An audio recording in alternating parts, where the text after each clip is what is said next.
Hello everyone, how are you all. Welcome back to my channel benchmark study. जैसा कि आपने कहा था कि आपको कंप्यूटर की वीडियोस चाहिए, तो मैं मैराथन इसकी स्टार्ट कर रही हूँ और बहुत सारे आपको क्वेश्चंस इसमें देखने को मिलेंगे। आज हम करने वाले हैं 40 क्वेश्चंस। चलिए देखते हैं आपका स्कोर कितना आता है। मुझे कमेंट सेक्शन में जरूर बताइएगा आपका स्कोर कितना आया है। Question number one is servers are computers that provide resources to other computers connected to a dash. So your answer is option number A, that is network. Question number two is what is EDI? So EDI का full form यहाँ पूछा गया है. So here answer is option number D, that is electronic data interchange. Question number three is in MS Excel all formula starts with the sign of dash. So your answer is option number C, that is equals to. Question number four is where is the printer attached? So here answer is option number B, that is parallel port, and आजकल ये USB port में basically connect किया जाता है आपका printer. Question number 5 is a character is represented in EBCDIC by dash. So ये represent करता है 8 bits को, ठीक है। Whereas आपका जो ASCII कोड होता है, राइट, ASCII कोड आपका 7 bits को represent करता है। अगर EBCDIC की फुल फॉर्म देखी जाए, that is extended binary coded decimal interchange code. Question number 6 is firewalls are generally used to protect against dash. बहुत इजी क्वेश्चन है। Here answer is option number D, that is unauthorized access. Question number 7 is which key is used in combination with another key to perform a specific task. So here answer is option number B, that is control की हम use करते हैं कोई मतलब किसी और की के साथ, ताकि वो टास्क जो है स्पेसिफिक टास्क वो परफॉर्म हो सके। Question number 8 is a website main page is called its dash. बहुत इजी क्वेश्चन है ये भी। Option number A is the right answer, that is home page. Question number 9 is the network in which every node is connected to exactly two other nodes is called dash. So ये आपका होता है option number C, that is ring topology में, ठीक है। जैसे ring topology क्या होती है, यहाँ पे आपका एक नोड कनेक्टेड है, ये दूसरे से, ये तो एग्जैक्टली आपका क्या है, ये वाली नोड इन दोनों से कनेक्टेड है, ठीक है। ये वाली नोड जो होगी ये इससे कनेक्टेड है, एंड देन ये वाली इससे। सो आप देखेंगे कि सारी नोड दो कंप्यूटर से कनेक्टेड होती है, okay. Question number 10 is underline text such as text and folder names is refer to as a dash. So here answer is option number A, that is इन्हें बोला जाता है हाइपर लिंक। आपने देखा होगा कुछ टेक्स्ट लिखा रहता है, ठीक है, जैसे वेबसाइट हो गई किसी की xyz.com, ठीक है, इसके नीचे एक आपको ब्लू कलर की लाइन दिखती है, तो वो बेसिकली हाइपर लिंक होता है, ठीक है। और इसको जो ब्लू कलर में भी आपको दिखता है ये, ठीक है, तो इसे हाइपर टेक्स्ट भी बोला जाता है। Question number 11 is the smallest unit in a digital system is dash. So कौन सी होती है, जल्दी से आप इसे देखिए। सो यार answer is option number E, that is सबसे छोटी बिट यूनिट जो होती है वो होती है आपकी bit in digital system.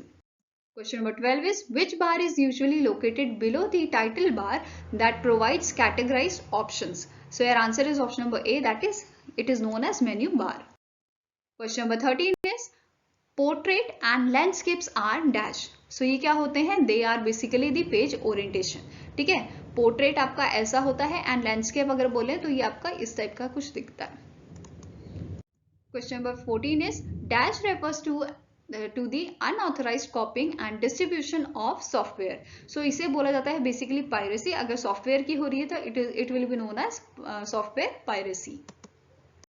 Question number 15 is this type of software works with the end users application software and computer hardware to handle the majority of technical details. So your answer is option number D, that is system software. Question number 16 is which of the following keys is used to delete characteristics to the left of the cursor. So जल्दी से, बहुत easy question है, जल्दी से इसका answer मुझे comment section में बताइए आप। Here answer is option number E, that is इसे बोला जाता है backspace. Question number 17 is a website is a collection of dash. So again बहुत अच्छा क्वेश्चन है, मतलब इजी क्वेश्चन है। Here answer is option number D, that is it is known as web pages. So web pages के collection से क्या बनती है आपकी वेबसाइट, ठीक है, it will be known as website. Question number 18 is when a computer is switched on the booting process performs dash. So booting process आपका जो प्रोसेस होता है वो क्या करता है, वो करता है पावर ऑन सेल्फ टेस्ट। वो चेक करता है कि सारे जो डिवाइसेस हैं वो प्रॉपरली काम कर रहे हैं, वो सॉरी प्रॉपरली अटैच्ड हैं कि नहीं है, एक दूसरे से कनेक्टेड है कि नहीं है, ठीक है। So it is power on self test. Question number 19 is the term user interface refers to dash. So सारे ऑप्शंस इसके गो थ्रू कीजिए, फिर मुझे आंसर बताइए इसका. So here answer is option number A, that is what the user sees on the screen and how they can interact with it. So it is known as your user interface. Question number 20 is the keyword shortcut to launch task manager. So shortcut क्या है task manager को launch करने के लिए? So here answer is option number C, that is control alt delete. So इन तीनों keys को जब आप एक साथ दबाएंगे तो ये होगा आपका ये क्या करेगा, लॉन्च कर देगा टास्क मैनेजर को. Okay. Question number 21 is which protocol provides email facility among the different host. So email facility कौन प्रोवाइड करता है? Here answer is option number B, that is SMTP. ठीक है, सिंपल मेल ट्रांसफर प्रोटोकॉल. देखो इसके नाम में ही मेल है. Okay. Question number 22 is LAN. LAN stands for what? So LAN आपका होता है लोकल एरिया नेटवर्क. सबसे इजी क्वेश्चन है, बहुत बार पूछा भी गया है ये एग्जाम में. Question number 23 is macro stored in a global macro sheet can be used. So go through करो सारे पॉइंट्स को. First is in the current document only, in any document, can be used only with the other macros of the global macro sheet, none of the above or all of the above. So here answer is option number B, that is in any document. So आप macros को use कर सकते हो किसी भी document में. Question number 24 is the topology with highest reliability is dash. So कौन सी टोपोलॉजी है जो हाईएस्टली जो सबसे ज्यादा रिलायबल है? So your answer is option number D, that is mesh topology. Question number 25 is which of the following is not a type of a broadband internet connection. ठीक है, so your answer is option number C, that is dial up जो होता है वो आपका broadband internet connection नहीं होता है. Question number 26 is a computer on a network that access resources provided by another computer called dash. So उसे बोला जाता है आपका सर्वर. ठीक है. Question number 27 is what is the full form of HTTP. So ये भी बहुत कॉमन क्वेश्चन है, इसका आंसर भी आपको पता होगा. So your answer is option number A, that is hypertext transfer protocol. Question number 28 is why are headers and footers used in the document. So जल्दी से मुझे इसका आंसर बताइए. सारे क्वेश्चन जो पॉइंट है गो थ्रू कीजिए, थोड़े लंबे लंबे हैं बट आपको 1 मिनट भी नहीं लगेगा इसे पढ़ने में. ठीक है. So here answer is option number D, that is to allow page headers and footers to appear on document when it is printed. Now question number 29 is which is the following shortcut key is used to check spelling. तो आपके spelling check करने के लिए कौन सी जो की है function की वो यूज होती है? तो here answer is option number C, that is ये होती है F7. Question number 30 is which part of the system software allows always reside in a main memory. So here answer is option number D, that is it is loader. Question number 31 is which of the following is not a web browser. So बहुत easy question है. Option number C right answer है. आपका जो Meta है या Facebook जो था पहले वो आपका जो है वो वेब ब्राउजर नहीं है. Question number 32 is dash is when the computer is turn on and the operating system is loading. So here answer is option number A, that is booting. अभी हमने थोड़ी देर पहले ही एक क्वेश्चन पढ़ा था, ठीक है, पावर ऑन सेल्फ टेस्ट वाला. सो उसमें भी ये आंसर था, छुपा हुआ था इसका आंसर. ठीक है. सो इसे क्या कहा जाता है? बूटिंग. जब भी आपका कंप्यूटर स्टार्ट होता है, टर्न ऑन होता है, वो परफॉर्म करता है बूटिंग. ठीक है. क्वेश्चन नंबर 33 इज और dash allow sharing of a broadband internet connection. ये भी बहुत कॉमनली यूज होता है, that is option number C router. Question number 34 is SMPS stands for dash. ये थोड़ा सा आपने शायद पहली बार सुना हो सकता है ऐसा. तो here answer is option number A, that is switched mode power supply. Question number 35 is electronic fund transfer is exchange of money dash. So exchange of money किसके बीच में होता है?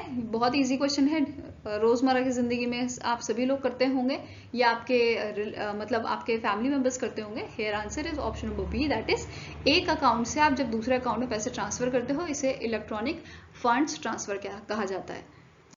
Question number 36 is programs designed specifically to address special purpose applications are called dash. So question में ही answer छुपा हुआ है. Application means they are known as application software. Question number 37 is What is the most common tool used to restrict access to computer system? ये भी बहुत easy है, common ही है. Option number B. आप अपने फोन में भी पासवर्ड लगाते हैं ताकि कोई और उसे यूज ना कर पाए, right? Question number 38 is pressing Ctrl+9 in Excel dash. So Ctrl+9 जब आप की दबाते हैं तो इसमें क्या परफॉर्म होता है? तो इससे होता है हाइड हो जाती है आपकी करंट रो. फॉर एग्जाम्पल आपने एक्सेल खोला हुआ है, राइट? तो इसमें आपने सेलेक्ट किया, फॉर एग्जाम्पल आप यहाँ पे ये वाला सेल पे आपने क्लिक किया हुआ है, ठीक है, एंड आपने Ctrl+9 दबा दिया, तो ये पूरी ही जो आपकी सॉरी कॉलम, मैंने कॉलम बना दिया, ये रो होता है, ठीक है. तो इस टाइप की आपकी रहती है एक्सेल में. अगर आप इस वाले सेल में हो, आपने Ctrl+9 दबा दिया, तो ये पूरी ही रो आपकी जो है, ये वाली पूरी रो जो है वो हाइड हो जाएगी, ठीक है. ये 1, ये 2.